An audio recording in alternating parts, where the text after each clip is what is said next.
Welcome to the Live Up podcast, where you watch the movies from our youth to see if they live up. Quick note on how this will go. We will review, discuss, and score the movie in question to see if it lives up to us as adults and whether it lives up to kids today. And Amanda also wants me to add that I am raw dog on this episode. No alcohol for me. Stone cold sober for possibly the worst moment on this podcast. It's a bad week to not have alcohol during a Live Up pod recording. Looks like you picked the wrong week to give up alcohol. That's what the reference is. Oh, That's it. Oh, you want to say your name for our lovely listeners? I'm Jess Latterman. And I'm Amanda Treat, and I am not white knuckling it. I have a Manhattan in front of me because this episode, buckle up, folks. All right. Today's episode is a punishment for me and Jess. Hopefully not for you, our listeners. Hopefully you enjoy the heck out of this. It's going to be a good one. Keep listening. We truly hope you enjoy listening to us describe the physical and mental torture of watching the 1992 film Rodney Dangerfield's kids movie, Ladybugs. Oh boy. Today's episode is a result of what we on Live Up Pod called the Ladybugs Clause, which is written in stone, and also on the liveuppod.com site. It says, in the event that we lose our edge and give a positive review to 5 movies in a row, we enact the Ladybugs Clause. This clause forces Jess and Amanda to watch and review the 1992 film Ladybugs that we expect to be an abomination. There's always a chance we could love it. At this moment, we have given 5 consecutive positive reviews to Willow, The Breakfast Club, Jaws, A League of Their Own, and Batman. And here we are. Here we are. Why did we even put this clause? I feel like it was your idea. I'm just... Oh, this is torture. All right. Jess, today, instead of starting with our nostalgia for this movie, or lack thereof, can we actually start with one of your plot summaries to remind our listeners what the hell was Ladybugs? Yeah. So officially, this movie is about a boy playing on a girls' soccer team to fulfill a bunch of redemption storylines. But down to the last frame, we get no redemption. No. Even though it appears at times we're getting close to forgiveness, the cringe snatches that satisfaction away. So that is what this movie's about. You get no redemption. And you get no redemption, even though Rodney Dangerfield feels he gets some respect at the end of the movie. But no, he gets no respect, and this movie gets no redemption. No, Fuck unfortunately this. not. And my personal history with this movie brings me a little bit of shame, which I'll talk about throughout the episode. But I did watch this. I'm already laughing. I know. I am ashamed. She looks so I know. ashamed. I even like sunk into my shoulders. If you had a tail, it would be between your legs right now. You look so sad about what you're about to say. No, I'm gonna sprinkle it in here. You wrote in the notes, "Oh my God, I'm canceled." Oh yeah, I did. We'll get to why. She's canceling herself because she watched Ladybugs a lot of times. Yeah, and why? As I was watching this movie, I remembered why I liked it as a tween, and I'll explain why. But anyway, what is your history with this, Amanda? Are you canceled? No, this movie came out when I was a tween, and it should have been my dream movie. Soccer player. Like the perfect movie.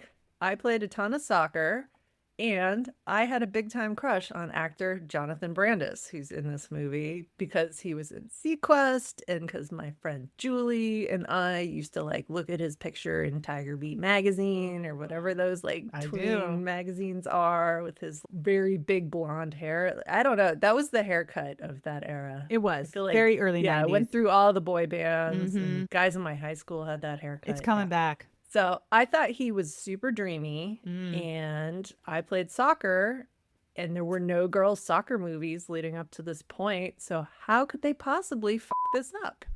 I was their perfect target audience. There were millions of girls just like me, ready to spend money. And wait, this came out in 92 with a cute boy. I think so. Yeah, that's the same year as A League of Their Own. Okay, interesting. Yeah, 2 women's sports movies going in very different directions here. Oh, I probably asked my parents to see this in the theater, and they were probably sensible enough to say, no, that looks awful. It's getting terrible reviews. I think I saw this at a sleepover at my friend Julie's house, and she had her wall covered in Jonathan Brandis pictures. Okay. Like clipped out of the magazine. You're not canceled for that. It's okay. No, we really thought this was going to be great. Then So you didn't like it as a kid. So you actually watched it as a kid and was like, I hate this. We were very disappointed because this seems like a movie that's targeted to tweens. And no, it's Rodney Dangerfield, old outdated comic performing offensive shtick all over this movie.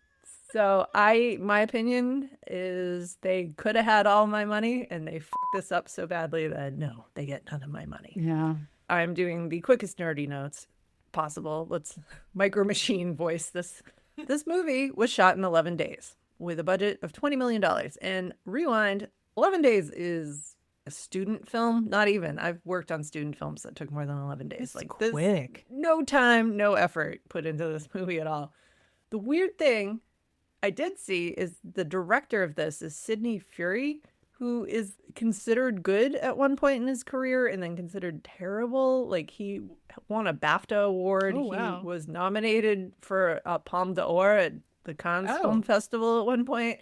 Okay. And he was originally offered the job of directing The Godfather before they gave it to Coppola. Shut up. Right? So then he had a fall from grace, or I don't know what happened. People just started realizing maybe he's not that great a director. Whatever happened there, he lands in this role of directing Ladybugs. Oh my God. Went from BAFTA, Palme d'Or, maybe directing The Godfather, to directing this movie. Just...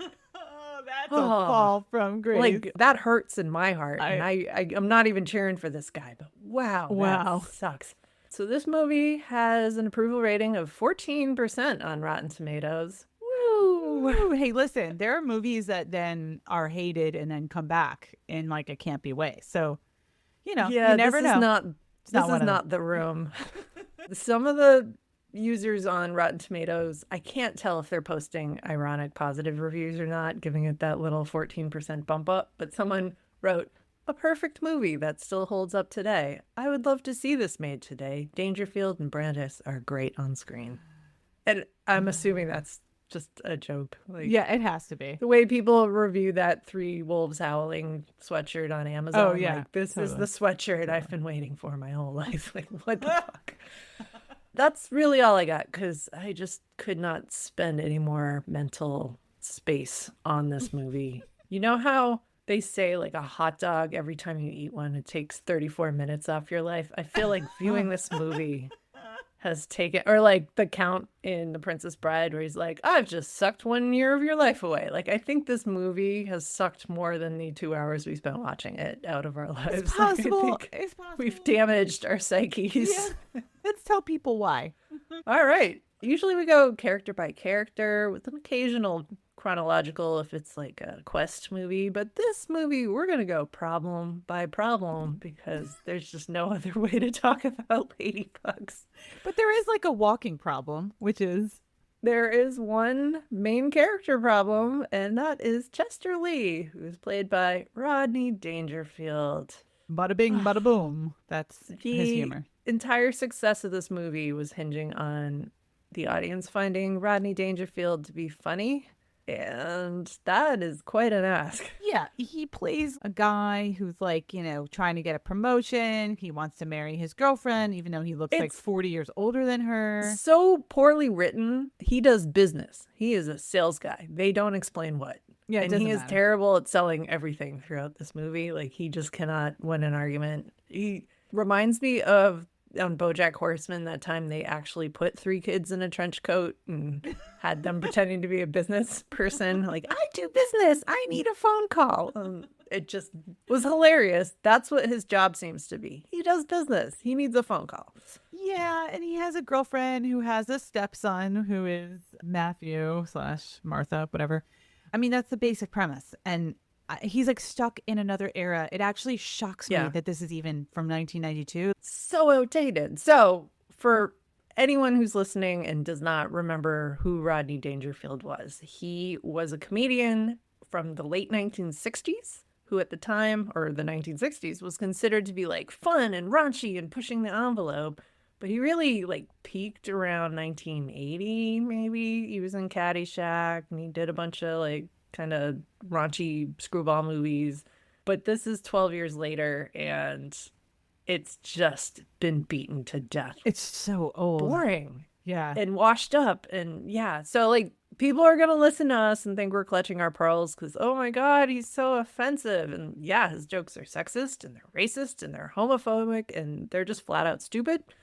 But I'm not even bothering to clutch my pearls here because he is just not funny. It's also really old. Like, he's so He old. is, yeah. He was 71 years old when they filmed this. And they have him playing the role of what should be a 40-year-old. Like, he's a Totally. middle management, trying to get a promotion, trying to kiss up to the boss so he can afford to get married to his fiance. And he is 71. He should be retired. Oh my God. Not to jump around here, but when I was watching this, Amanda had watched it a couple weeks before me, and I texted her and I was like, I want to do a whole thing where I count down the top 5 worst lines in this movie, pretty much from him. And I think that you will, listeners, get a sense of his character from all his most terrible lines. There were more than 5. Are these ranked or are they randomized and I need to guess which one is the worst? I ranked them. All right, let's count down to number 1 then. Yeah. So, I mean, it's almost chronological in a way, but okay. The number I'm going to 5. take a big sip of my drink and let's see if you can get a spit take out of me, which is more than Rodney Dangerfield could do. Okay. My number 5 worst line was, so I just have to set the scene that he was walking in to talk to the big boss. Then he walks up to the receptionist and says, "Hey, sexy, how you doing?" And then at some point during the conversation, he's like, "I can't believe you never got married." What? It's 1992. I know that's like 30-something years ago, but like, can you imagine walking up to a receptionist and saying, "Hey, sexy, how you doing?" What? Yeah, ridiculous. I want to say, wow, 1992 was a wildly different time, but no, 1962 was a wildly different time, and that's where that joke came from. So that gives you a sense, listeners, if it's been a while, of like all of his humor is all around this. There's a lot of sex jokes, which sometimes could be funny, but like I was just like struck me as so cringe. But okay, number 4, it's most on the nose sex joke here. This is later when he's already coaching the soccer team. And we should preface, he has to like coach a soccer team in order to kind of get promoted. I mean, did we mention that? Yeah, we're going to talk about how convoluted the plot of this movie is. Yeah, it doesn't matter. But he's go coaching. on. Oh, he's coaching a girls' soccer team instead of having a 200-foot restraining order from a girls' soccer team. Any children. So he's coaching the team and they're playing a team that's really good and the other team scores a goal really quickly. And this is his response. "The only thing quicker than that is when I'm having sex." That is the line. Like, that's exactly what 14-year-old girls want to hear their soccer coach I say. mean, he's not necessarily saying it to the 14-year-old girls, but like to me, there's just like nothing funny about that line. Like, what? It was just also out of left field. I almost was like shocked at that line because I was just like, I mean, I guess I was a little pearl clutchy, but I was like, really? Like, what is this? It's just so stupid. It's not even funny. Maybe it was fresh and original in the 1960s, but 30 years later, oof. Yeah, women be shopping is like the level of humor we're at. It's just like, okay. We're going to keep getting worse here. We are. And this one, it could arguably be number 1, but I put it in number 3. Wow. All right. But I'm going to take a big sip of water. Take a big sip of water. Okay. This also is a preface is that his assistant, I forget her name. Jack A. Let's just call her Jack A because that's who Jack A. Okay. She is a black woman. So for folks to understand this, you have an old white man, it's a younger black woman who is his assistant, who then she helps him with coaching the team. This is his line to her at some point when they're observing the one black girl on their team who's playing fairly well. This is what he says to her. "You know that black people are the best in..." Oh, no, this is her line. Sorry. Mm-hmm. This is her line. Jack Hay says this to Chester.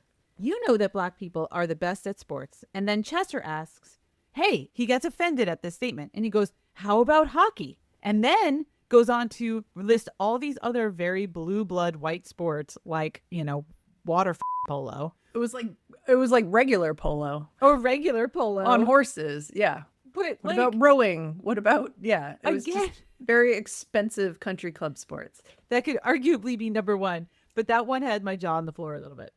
So, all right. Gonna keep getting worse. Maybe. I'm here. I don't know. My number one, I think you're not going to really think is number one. Okay. So this is when they're like, at some point, they're losing a few games, but then they kind of start to win, but they're still not that great. And this is when Chester is giving his boss, Mr. Mullen, an update on the team. I just have to remind people, this is a girls' soccer team. That's 12-year-old girls. Rodney Dangerfield coaching a girls' soccer Yeah, team. and they're maybe not doing so great. They're doing okay at this point, but they've improved. And his excuse or his feedback to his boss is, quote, "You know how girls are. They never come through right away." Yep. Oh my God. So that just sent me when I was watching this. And then my number one line, and it's not even an offensive line, but I actually freaking hated this line. Because at this point, do you know what it is? I don't, but I had picked out 3. Oh. Actually, only 2, because one of them is not Rodney Dangerfield. So I've got 2 potential. This one is not a contenders. Rodney Dangerfield quote, actually. My number one least favorite. Yeah. Was it the mom? No. Oh, okay. It is Mystery. in the final game, and it turned into it. Everybody on the sideline going, "She broke a nail." That's it. Yes. Oh, I got it. Yes. You got it. And then, Wait, that means I have 2 other quotes that I deemed really offensive and stupid and not funny that weren't even on your list. oh my God, I know, I had some that I didn't even put in here. These were just the 5 that really sent me. And this is like at the end of the movie, and they start on the sidelines chanting, "Get those nail breakers," because they're so incensed that someone broke a nail on the soccer field. And I guess as an athlete, I was so offended by that. I just could not. That's so stupid. Yeah. But that's ridiculous. it. Yeah, I'm sure you have a couple more. But All right. Well, we'll weave them in through the rest of this episode. But these quotes are just like there's several more that I didn't put there in were here. a lot to choose from. A lot to choose from, but this is the kind of humor. And there's been other movies we watch where like the humor's kind of dated. Spaceballs was one where it just didn't land. Even Airplane to some extent. These were just straight up weird for like targeting tweens. I mean, that's quicker than I have sex is such a weird line. All right. So if problem number 1 is Rodney Dangerfield and the fact that they just let him take over 80% of this movie with his stupid quips. The second problem I would identify here is the whole premise of this movie. Yeah. So we have a movie that is about a businessman who is trying to get a raise and agrees to coach his boss's daughter's or it's not even like known that that's the daughter's soccer team, but like the boss is really into girls soccer and they have a trophy case of girls soccer trophies in his office. Maybe an Adam Sandler movie could have pulled this off as a plot. Billy Madison, that's a completely ridiculous plot, but there's something charming and silly and light and funny about Adam it. Sandler's This is kinda not charming. I'm pulling such better movies here, but like Mrs. Doubtfire, where he's dressing up as a woman and then has that final showdown scene at the end where he's like switching back into man clothing and then switching back into Mrs. Doubtfire and it's just going back and forth. That's very like slapsticky and funny to watch. This is just almost like anxiety. So the team is terrible and he decides, even though all the girls on this team have never played soccer before, that he is going to fix everything by taking his future stepson, putting a wig on him, and throwing him into the game and pretending it's a girl. Yeah. And very offensive to women's sports. We'll get to that. But like, just as a concept, it just doesn't land. Like, it's not Adam Sandler level funny. It just is clunky and you're not cheering for him, really. Something's really wrong with this premise. Yeah, and also just the idea the Mr. Mullins, who's the boss, he is a CEO who's on the sidelines with like a sweater tied around his neck, drinking martinis at his 12-year-old. I do like the parents drinking martinis on the sideline. Like, That you're was like the pro one martini. At a That was game. the one thing that spoke to me was like, yeah, you know what? The parents should have martinis. They deserve it on the sporting sideline. events. They should have it at school concerts. We've talked about that before. Like, everybody should just Absolutely. have a martini to suffer through their kids' sports. But it's also that he takes it so seriously that he demands that his own daughter gets benched at some point because she, quote unquote, embarrassed him. I mean, there's so much mediocre man situations happening here. We don't even have time for Mr. Mullins issues because it is such a like cringe festival. I was watching this as a tween soccer player who had a crush on the would-be main character, but he's not the main character. They give all the time to the adults who are being maniacal and just awkward.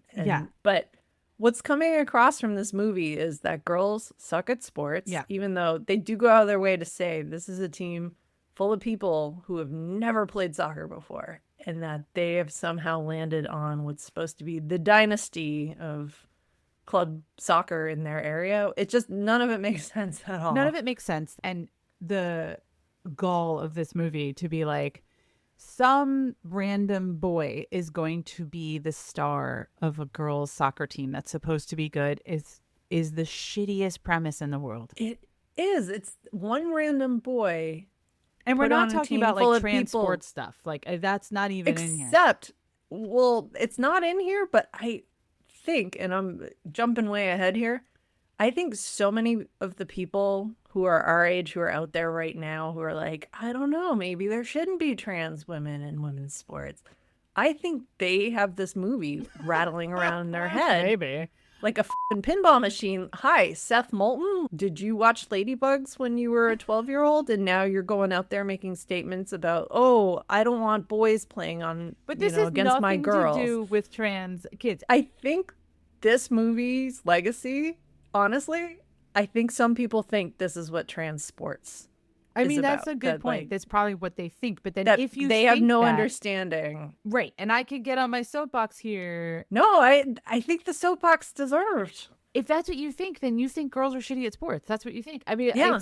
And that's like that the underlying sucks. thing that drives me so crazy about and I'm sorry, but Seth Moulton, you suck. He is the representative from the North Shore of Massachusetts, by the way. So just slamming one of our own congressmen in the underlying argument of like, I just don't want my girls getting hurt if there's a trans player on the field. But I gotta think a lot of them who are our age probably have a subconscious, like, it could just be a coach trying to win the game by putting a boy in a wig, and like they're not really trans. And just, I think this movie resonated in a way we don't quite realize. I mean, that's really giving this movie a lot of credit, I gotta say, because this movie is... I said subconscious, but I think that's people's understanding. Popular, but no, it wasn't. But this movie was popular enough that a few weeks ago, Seth Meyers made a Ladybugs joke on the show. Yeah. Maybe you got to this later in the notes, but even the last, and this is where there was no redemption for this movie, because obviously it all kind of works out. They win the championship, relationships are mended, girls feel more confident, whatever. And then Roger Dangerfield's character ends up coaching this baseball team. And the last goddamn frame of this is that a bunch of 12-year-old boys, they're like, okay, everybody get ready to get out of the bus. And all those boys put on a wig and run out of the bus to go play baseball or softball or something. Baseball. I think I screamed at the TV in that last frame because the premise was like, okay, you're going to do a whole, we never really needed a boy on the team to succeed. And then you just double down on the fact that women suck at sports. It's just like, oh my God. I think I texted you just like a skull emoji because I was like, what the hell? Before you had watched it, I wrote to you, I really want to know your reaction to the final scene of this. I know. And I remember thinking when they finally win the championship, I'm like, oh, this is like not terrible. Like, I don't know what Amanda's talking about. And then as soon as they were on the bus, I remembered. It's like I blocked it out. Now they're playing your sport. How do you like it? Oh, yeah, I know. But I remembered, like, as soon as they're on the bus, I'm like, oh my God, I know what's going to happen. And I was so offended. We're spending so much time with Chester, who's trying so hard to get his promotion. He has to win all these soccer games. They never try to make him learn to be a competent coach. Oh, yeah, he's just like on the sideline talking about how fast he is at sex. That's what he's doing. Just find the shortcut by putting a boy in a wig onto the team and then the whole thing about that. And this movie exists in a world where one boy in a wig with no help from the rest of his teammates could take down an entire opposing team of competent players. Oh my God. It's infuriating. It's such a shitty message to send to tween girl athletes, which was me at a sleepover party going, ooh, I don't like this movie. Yeah. And then, okay, I think this is covered possibly in other problems, But then there's the problem of putting a wig on Matt, the Jonathan Brandis character, and having no one realize that this is a boy in a wig or recognize him. That's the fourth problem. Can we do the third problem? Okay, I just want to say it's relevant to the premise because I know you were like, I had a crush on Jonathan Brandis, and I am here to tell you that Jonathan Brandis does not need that wig. He looks like a lesbian anyway without the wig. Yeah. He looks like a little baby dyke without the wig. And then he puts the wig on, and it just makes the whole thing worse. It was a very, very 90s and I look. am the lesbian of the podcast, and this is where I feel shame. There's a part of that premise where he has a crush on another player. I forget her name. Kimberly. It's And a very 90s name. Yeah, they have like a little bit of a flirtation. And I will say that when I rewatched it, I was like, oh, this is why I like this movie. I mean, this is where my shame comes from, because Jonathan Brandis registers as a baby dyke to me, and the girl he has a crush on likes her too, and the whole thing. And I'm telling you, that's why I like this movie. And I am weirdly she was flirting with him more when he was dressed as a girl. I know. I felt like the flirty was there because the scripting is terrible. It was a terrible script. But that part of the premise of that he's pretending to be a girl in a weird way goes so far in my mind that it makes it a realistic lesbian storyline. This is when I think this is where I felt shame. This is probably why I liked this movie and watched it a few times. And I will go ahead and cancel myself. But the premise was terrible. I'm watching it again. I'm grossed out. Yes. All right, let's get extra grossed out. Problem number 3 with Ladybugs is reoccurring pedophile jokes. So many. So many pedophile jokes. This would be very uncomfortable for an adult to watch with their child, or a child to watch with their parent. Oh, I mean, some of it might go over their heads, but I don't know. Probably not. They're pretty on the nose. I remember as a tween, especially that dressing room scene, because it just goes on. And Matthew needs to buy dresses. I mean, that's right. Yeah. Is that the premise? Buying a dress for a party. Rodney Dangerfield takes, we're going to keep calling him Rodney Dangerfield, not Chester, because who cares? I mean, Chester sounds like a pedophile anyway. So it doesn't matter. Actually, let me go through every single thing that I put in my notes. Oh, please. That just had like a cringe mark next to it. This is chronological pedophile jokes. First, we do an intro to the girls on the soccer team. And the first one to stand up, who eventually is the one who broke her nail later, she is just overly sexualized, flipping her hair. Supposed to be 12.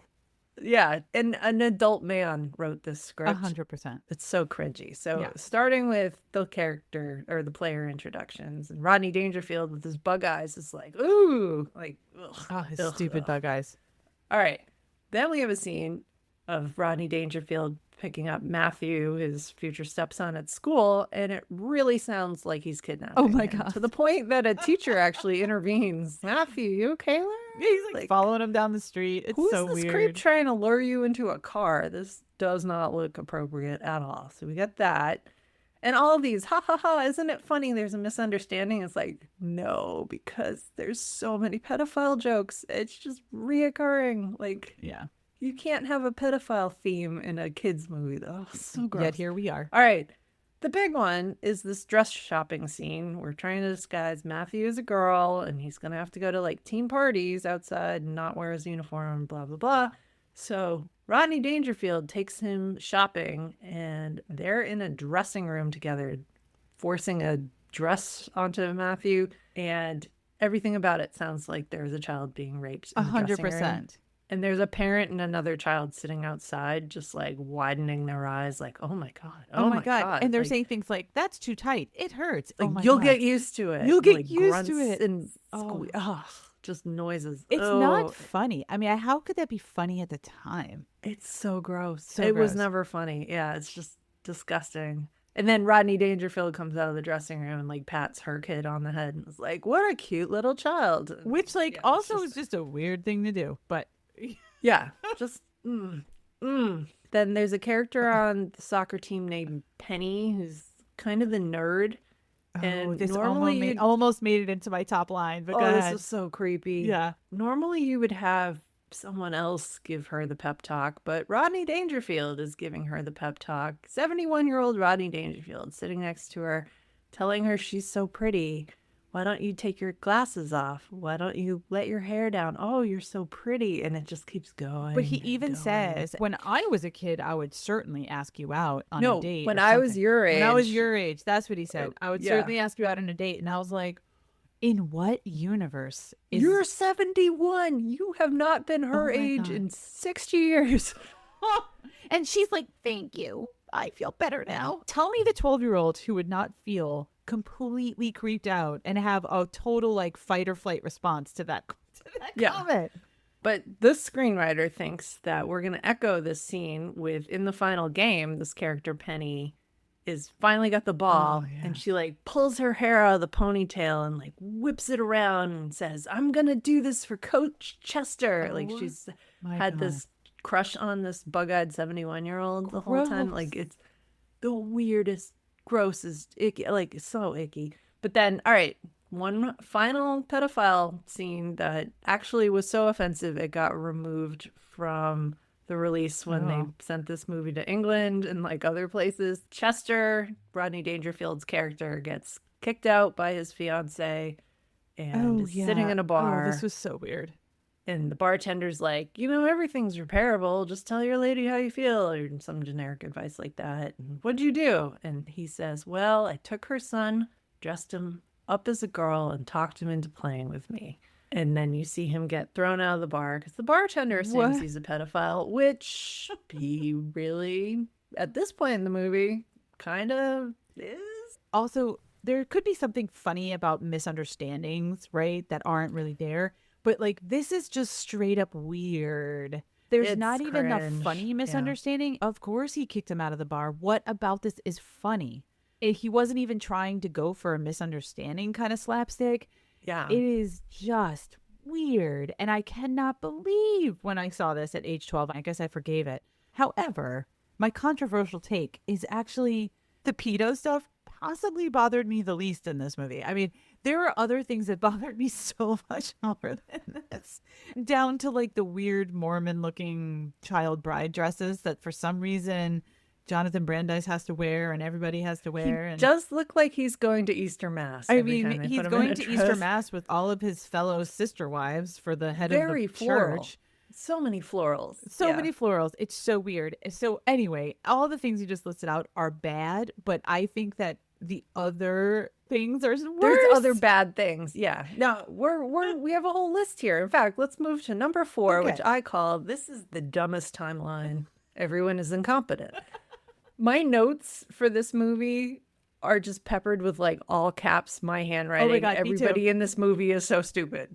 Or God, how much longer? There's a lot of oh my gods in like capital letters. How is everyone in this movie the dumbest person you've ever met?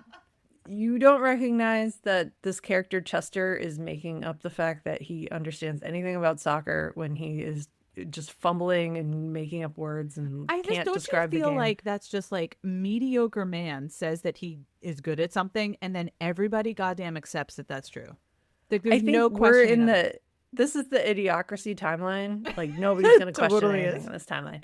There are people running into Rodney Dangerfield in a dress, not recognizing him, even though they saw him 20 minutes ago. There are people running into Matthew in a dress, even though they go to high school with him. They almost go to high school with him. I know. They almost know Nobody him. recognizes him at all. One small note of Roger Dangerfield in a dress is that he basically has to go pick up Matthew from a party because they're all going to go skinny dipping. And Matthew's like freaking out because he's like, I cannot go skinny dipping. It'll give it all away. Who goes to a post-soccer game party at someone's house and they're like, we're all going skinny dipping? It's so weird. But Roger Dangerfield pretends to be his mom and picks him up, but he is also dressed in one of those Mormon dresses. Yeah, how quickly did he buy that? And did he have a whole nother dressing room scene that they cut from this movie? But he also is like ancient. He's 70-year-old man. He's 71. What? Yeah. Oh. All right, another random stupidity thing. All the people on the sideline of these soccer games have a manual. Jacquet, who's the assistant coach, has a how to play soccer manual. And like, fine, the two of them are pretending they know how to coach. But like, she's whipping out the manual like, oh, okay, I guess after they kick off, they do this. It's just like she's reading aloud from the manual during the soccer game. Then Matthew, the boy with the wig, gets hit in the balls during the game. I mean, of course, they there's going to be a game. shot. And you have a parent yell, I'm a nurse, and go running out onto the field. And she's carrying a first aid manual. It's like, you're a nurse. Carrying like, okay, let me flip through. Like, oh, what do we do? The sprain? And then, yeah, the broken nail bit. We are living in the dumbest timeline in this movie. With these sports movies, and this happens a lot, even in Teen Wolf, which we've complained about, and we'll get to the actual terrible sports of it in a minute. But there's usually like those montages of things getting better. Like it's in A League of Their Own. It's like, and like they're all getting better. They're winning games. It happens in Major League when they're getting better. And then the montage here, I just want to say, is set to some sort of version of Great Balls of Fire. Great Balls of Fire is the song that they set the We're Getting Better at Soccer montage with this boy in a wig. With a boy on the team. And I was apparently like, it's his balls that are on fire. like, I don't know what listen, we're doing here. God, it is just the most on the nose, dumb montage. I couldn't wait for it to be over, and I typically like those, but worst sports montage. Worst sports montage I've ever seen. Yeah. And we sat through Teen Wolf, okay? With all that basketball, and they can't play basketball to save their lives, and they cannot play soccer in this movie. Oh, yes. Oh, let's go to problem number 5. Shitty sports. We've already talked about a little bit of it, but all right, whoever wrote this movie and the guy directing it and pretty much everyone involved has never been to a youth sports game, or especially soccer. So we've got a team of players who've never played before. And they are putting this team, they play every game in a stadium. And there are these massive printed banners as if they're sponsored. There is an announcer at these games. They stand and do the national anthem before the game. It's just like, if you've ever been to a kid's sports game, oh my God, this is fucking bullshit. Bullshit. I wrote it down because it just drove me crazy. They do the national anthem and then their team all goes into a tent. It's like an NFL game. This is not soccer. Like, you do a national anthem and kick off, but you don't do a national anthem at a kid's sporting event. You don't have an announcer. You're not in a stadium. There's not like thousands of people there. Yeah. This is ridiculous. But all right. You also have a referee who's making calls, like stopping the game and announcing the calls to the whole stadium like an NFL game. Yeah. Whoever wrote this was probably a football fan, like football with helmets, not football. American football, we'll say. Yeah, American football fan wrote a soccer movie about little girls and f***ed up all the details. My note for this is that I didn't grow up playing soccer. I mean, so my son plays now, and we watch Premier League and stuff now. But this could only really work in the U.S. because at the time in 1992. Nobody knows how to play soccer and nobody knows the rules of it. It hadn't penetrated the culture the way it has now. This movie is targeted for the generation that really got into soccer, where it really picked up, where the Women's World Cup team is finally like winning championships and it's on television and everyone's watching like Bill Clinton in the stands. But even I know that this is not how you play soccer. They're just guessing that nobody will catch them getting all the details wrong, where this is a movie targeted for young soccer players, or it should have been anyway. Yeah. I get that the Rodney Dangerfields in the theater, who are probably the creep in the back row, they don't particularly care about the rules of soccer. But for the little girls who play soccer and are there to see Jonathan Brandis be cute, yeah, they're going to call you out on this. Like, you're f***ing this up. Yeah, I guess I didn't know the difference when I was watching because I didn't really know at the time. But I didn't play soccer at the time. Two things that jumped out at me was I play in an over 30 league sometimes. Nice. I play in an over 40 softball league. Yeah, old ladies. Old ladies playing sports. Actually, there's a Granny World Cup for soccer now, which is fantastic. Oh, yes. God, I have to watch I just saw an article. They had the World Cup in South Africa, I think. And all the like grandmas. Warms my heart. The oldest player was 90. I love Fantastic. That aside, in the league it's not a league, it's a pickup game, and it's open to anyone, regardless of if you played before or not. And the big thing that everybody struggles with that when they're first learning to play soccer is how does a throw-in work? Oh yeah, my son's team struggles with that right now. Yeah, there's rules, and you got to drag your Gotta foot, keep your feet. Yeah, like yeah, your I didn't even know this arms have until to be this year. parallel. They can only go so far, and yeah, there's just that has minutia involved. That's a place where all these new players struggle, even though we're over 30, and it's like, newbies are picking that up. You have a whole montage of this Ladybugs soccer team. They're all new at playing soccer. They are shanking the ball. They're tripping over it. They're like, just suck. And then they're Great doing balls perfect of fire. But then they're doing perfect throw-ins. Yeah. And whoever wrote that, it was just like, yeah, no. Like Rodney Dangerfield doesn't know how to do a throw-in. No, He's I mean, not clearly teaching them they had no idea how soccer is played. Yeah.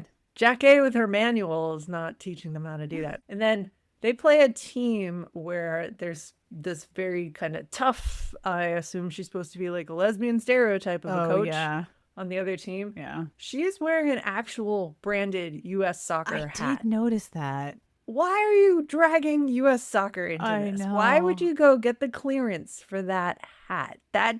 I was so irritated that U.S. soccer got pulled down into the mire. Yeah. Ugh, irritating. That dykey coach, man. I mean, I don't think it registered to me as a kid because I was Jess's words, not mine. It is. She's I know allowed to it's say. mine. Sorry, I might have to bleep that. But it made me mad as an adult. But I don't think I noticed it as a kid. Partly because I was like into the other, what I'm just gonna call a lesbian plot. It just fit the stereotype so you hard. had a whole separate movie going on where you I think basically I did. turned Jonathan Brandis into a lesbian. Yeah, I this did. was like a lesbian. I mean, I kind of like this for them. I do, honestly. But I think it was more that I think Jonathan Brandis looked ambiguous to me, and then he does the fact that the girl he liked the girl. I think that's what. No, she seemed like she was leaning a little lipstick there, but not because the scripting was actually trying to do that. I think it's because the scripting had no idea how female friendships work. Your interpretation of this was way more clever than the actual script. Yeah, I'm just seeing what I want to see, obviously. So yeah, no, I guess the gay coach thing, the stereotype. That is actually, just too all right. much. You know what? You're uncanceled. I like this side. Plot that you've made up that is not in the movie at all. It's really but like, been an up and down really episode. Endearing. Yeah. Maybe he was a girl the whole time.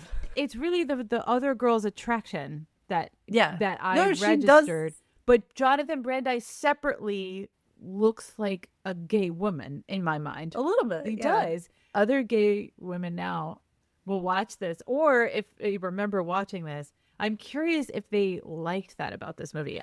So I then, want to know. as a lesbian, would you have found him cute? I think I found him confusing. Was he a cute lesbian? I think he was a cute lesbian. I think he looks, I feel like a pedophile saying this, but I think so. Stipulating, we were kids when we saw this. Yes, we were kids when we saw this, and I think this. he was confusing to me at the time. And I'm curious whether other people felt the same way. Oh, you and I both thought I think was we cute, just for did. completely different reasons. I think so. And that's why when I know you and I were texting back and forth, and I'm like, oh, I am so embarrassed about all the things I remember about this movie. This is my This favorite like plot now. twist you've just revealed. I know. I love this so much. I feel like we I'm are both horrified. I'm appreciating the uncomfortable. same thing, but for completely different reasons. And I am here for it. You're here this is for it. great.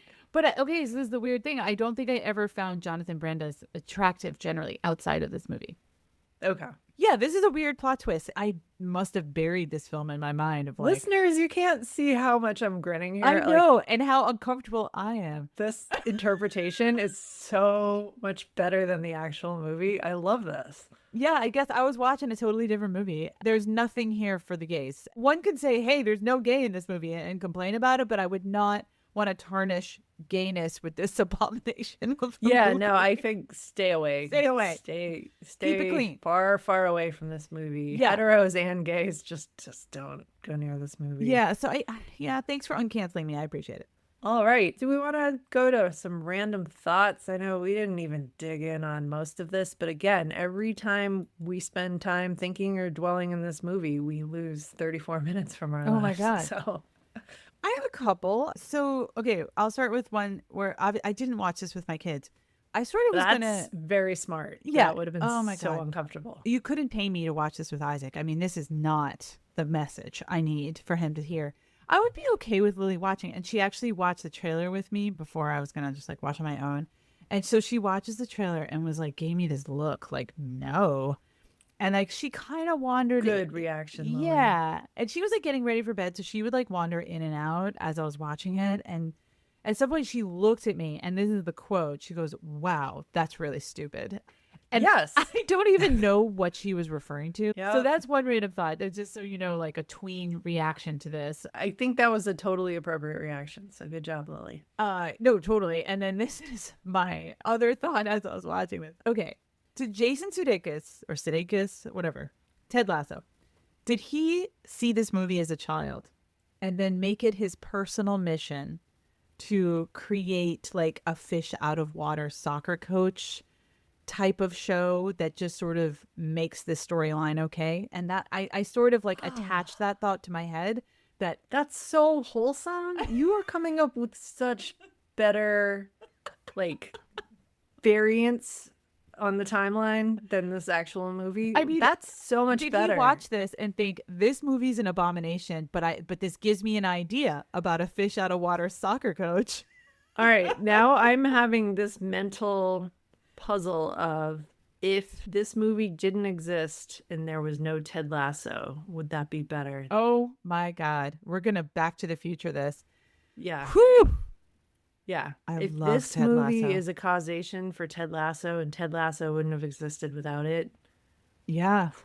do we want this? Do we want this movie to exist? Do we want to it have to Ted exist? Lasso exist? I don't know. I think it might be worth it. It's so I'm good. I'm really struggling with this, honestly. I think this movie did damage, but I think Ted Lasso did a lot of wholesome like help for the world. So Yeah. Shoot. I kind of really wish for that to be true, that out of this abomination, abomination gave us Ted Lasso. yeah. And I am making like this up, everybody. I did not I read like this the anywhere. idea that from the darkness of Ladybugs, the fact we can't erase it, it does exist. If Ted Lasso rose like a phoenix from the ashes of what this movie left, the wreckage that Ladybugs left us Yeah. with, Maybe. I mean, if nothing else, that's making lemonade out of this. Absolutely. god-awful And we know movie. Hollywood listens to this podcast, so, you know. Yeah. Someone's going to write we- in and be like, no, he came up with this at SNL, blah, blah, blah.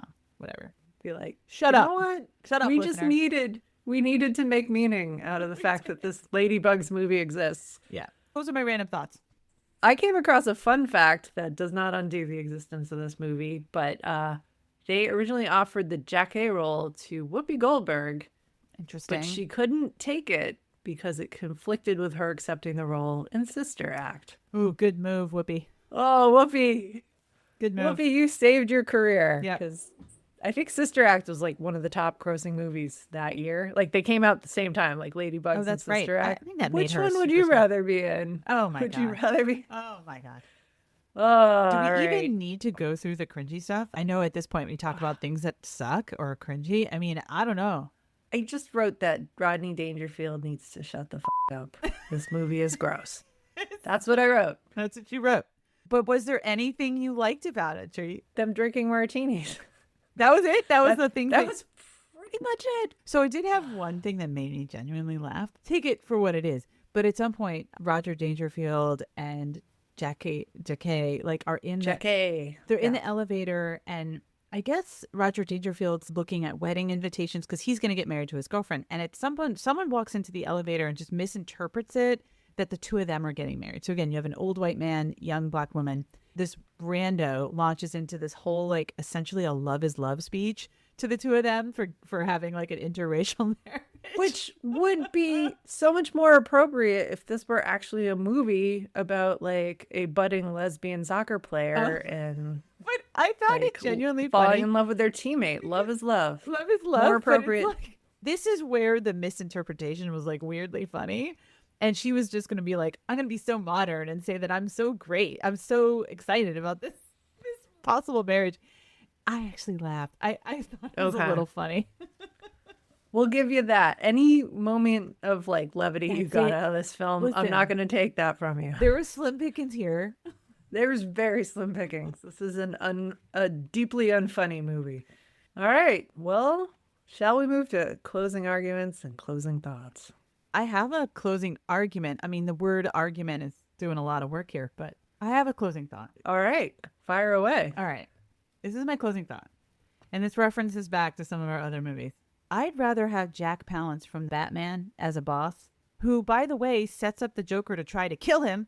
I'd rather have him as a boss than Mr. Mullen. Mr. I'm going to bench my own 12-year-old daughter. I would rather have the toxic coach from Rudolph the Red-Nosed Reindeer. Ooh, that's a callback. It is a callback, our second episode, who actively bullies Rudolph for just quote-unquote looking different. I'd rather have him as a coach than the walking cringe that is Chester, played by Rodney Dangerfield. And I'd also rather have Danny DeVito from Twins as a boyfriend, I don't know, stealing my money and shit, than Chester the goddamn pedo. Oh, God. Yeah. And I would rather play on the worst team in the world than have someone throw a wig on a guy and have him come in and save the day. It has nothing to do with trans. It has just something to do with we look down on women's sports. F you, screenwriters. That is my closing thought. You just reminded me there's one more thing. One more scene that I hated about this movie so much that I Get just it out. need It's to therapy. highlight. All right, so we've got 71-year-old Rodney Dangerfield engaged to this 40-year-old lady. And there's a scene towards the end, the all is lost moment, where she discovers that her fiance has been dressing her son as a girl. Oh my God, and we didn't even putting address him this. on the girls' soccer team. Yeah. Yeah. So big fight. The engagement is off, but she starts screaming at him, "You've corrupted my son."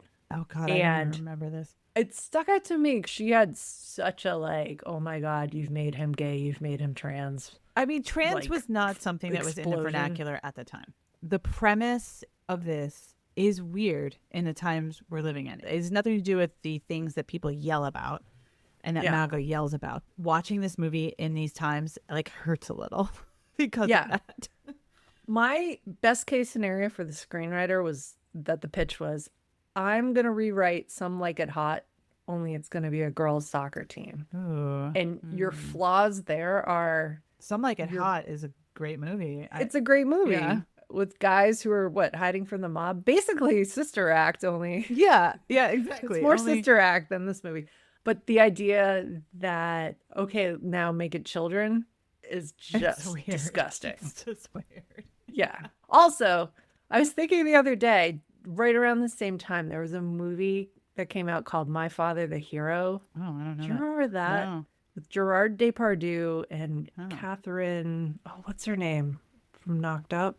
No, I don't remember. But basically the premise was this girl, they're at a resort and she has a crush on a boy and she wants to seem more mature. So she tells everyone at the resort that her father is her lover.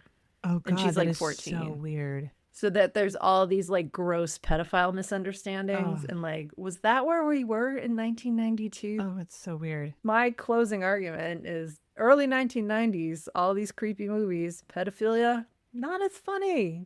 Doesn't make people laugh the way you thought it might. No. Do we even need to rate this? Yes. So at this point of the podcast, we rate 1 to 10, 1 being garbage, although I don't know, we might rename this. 1 being garbage, 10 being Princess Bride. Does it live up to us as adults? Same rating for kids. We start with adults, 1 to 10. Can we actually start with kids on this one? Oh, you want to start with kids? Okay. Let's start with kids. So, okay, same rating, 1 to 10. I mean, this is my question. Are we allowed to give a 0? We allowed to go negative was actually going to be my question, but you've always said 1 to 10. I think we can give a 0. Do you want to go first? You were the one who chose to not show it to your children. I'm giving this a 0. This should not be shown. This is an abomination and should be shot into the sun. And yes, kids should not see this. I would have been okay for my daughter to watch it with me because she's old enough to know that this is weird. Obviously, just from her reaction from the trailer. It is not even funny. It's not cringy, but yet also funny. Spaceballs or Airplane is cringy, but kind of funny. It's not even that. There's nothing there. Even the dick and ball jokes are not funny for, I think, a kid. So I am giving this a 0. Yeah. I'm with you. I don't think kids should watch this movie. Absolutely not. I am sad that they thought this was a kid's movie. Yeah, like pearls are clutched, but god damn it, it deserves it. Yeah. No, I was sad as a tween when I watched it in Julie's bedroom at that sleepover. Like this had the potential to be such a tween dream movie, and it just let me down then. It's even worse now. I would not show it to any child ever. Put a restraining order on this film and do not go within 200 feet of it. Oh my God, absolutely children. not. Wait, so this is our lowest, obviously. We gave a total goose egg for kids. And we bent the rules to allow zeros for this movie. Yeah. Something is finally going to eclipse the Santa Claus movie we want. What was that called? The Year Without a Santa? Year Without Santa Claus. Which was not great. Not great. At least scored, I think I gave it a really high kid score because I knew we weren't going to crack total. 10. Yeah. Or maybe you did crack 10. But okay, what is your ranking for adults? What's your number for adults? This is where I actually would want to go negative, if possible, because I think... You can't go negative. I know, but I think this movie, for people who have like the faintest cultural touchstone on it, I think this movie actually did damage to society. Yeah. I do think that Seth Moulton thinks that a trans kid playing against his girls in soccer is this movie. Yeah, I don't think, again, I think you're giving the movie too much credit. I think people subconsciously don't have a reference point for like, oh, you know, like my neighbor's kid is trans and they play girls soccer. Like they don't have an actual person, so that they're using this movie in their head for trans play. If they know this movie, I think that they're like using this movie as shorthand. This made the world worse. Yeah. And I also have that in Billy Madison at the end. There's that guy who's like, your answer is so stupid. You have made all of us dumber and worse for listening to you. Like, please never talk again, or whatever that line is. Like, that's how I feel about this movie. Yeah. So I'm going zero adult. That was a long-winded. Jess is saying I cannot go negative. I'm saying you can't go negative. I have this weird thing where I wanted to give it a 1, partly because of my like weird realization of why I liked this movie. I like your movie so much better than this movie. I wish that were actually what this movie was. But I think though we've ranked things high. We've said when they're bad movies, but we have a nostalgia for it. My nostalgia for this one makes me feel icky. So I think because of that, I think I gotta go 0. I gotta go 0. Okay, wow. You and I are athletes. This has to be a 0. It's ridiculous. So it is a 0 across the board. Typically, if you're new to us, oh my God, what an introduction.